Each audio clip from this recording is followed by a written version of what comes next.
Сегодня отмечается 12-я годовщина апрельской революции 2010 года. Президент Бакиев бежал из Бишкека после расстрела молодежи, собравшейся на Центральной площади. И те события случились не без участия третьих сил, которые также были причастны ко многим другим последующим событиям, в том числе и к кровавой бойне в Ашей-Джалалабаде в июне.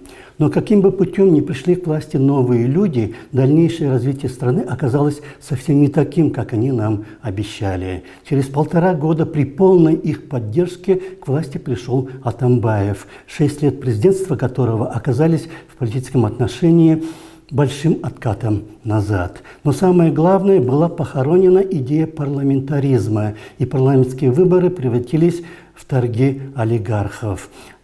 А европейские ценности стали объектом насмешек и ругательства.